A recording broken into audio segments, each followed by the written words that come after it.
Most people know the Willys MB, but these 5 Jeeps almost nobody has heard of, and some of their stories are stranger than fiction. Number 5, the Austin Champ. Built in Britain starting in 1952, the Champ was designed to replace the aging Land Rover in frontline service, powered by a 2.8-liter engine that could reach nearly 60 miles per hour, unusually fast for its class. It featured a complex 5-speed gearbox that allowed it to drive at the same speed in reverse as forward, a feature soldiers found genuinely useful when retreating under fire. British troops used it across Malaya and Korea, but its complicated mechanicals made it a nightmare to repair in the field, and mechanics often cursed its name in the mud. Would you have trusted a machine this complicated in the middle of a jungle? Within a decade, the simpler Land Rover quietly replaced it after all. Number 4, the GAZ-67. Built in the Soviet Union from 1943 onward, the GAZ-67 was Russia's answer to the American Jeep, powered by a modest 3.3-liter engine producing just 54 horsepower. Its narrow wheelbase, wider than a standard car, actually made it more stable crossing trenches and shell craters on the Eastern Front. Soviet soldiers nicknamed it Kozlik, meaning little goat, for the way it hopped over rough terrain without hesitation. It had no doors and barely any weather protection, leaving drivers exposed to brutal Russian winters for hours at a time. Can you imagine driving through snow at -30 with nothing but a canvas flap for protection? Despite the misery, over 92,000 were built before production ended in 1953. Number 3, the Delahaye VLR.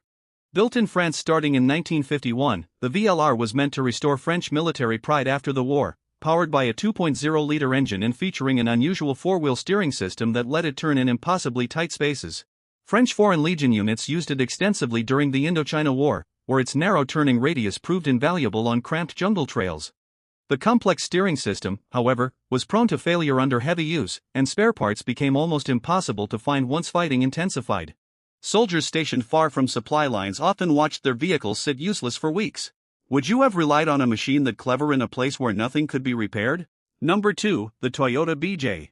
Built in Japan starting in 1951, the BJ was developed after Toyota engineers studied a captured Willys Jeep and reverse-engineered their own version almost entirely from memory. Powered by a much larger 3.4-liter truck engine, it was slower but dramatically more durable than its American inspiration, capable of climbing terrain that stopped other vehicles cold. It famously conquered the 6th station of Mount Fuji, a climb no other vehicle had managed at the time, proving its toughness to Japanese police forces watching nearby. That single climb quietly launched what would eventually become the Toyota Land Cruiser. Could a copied design really outlast the original it was copied from?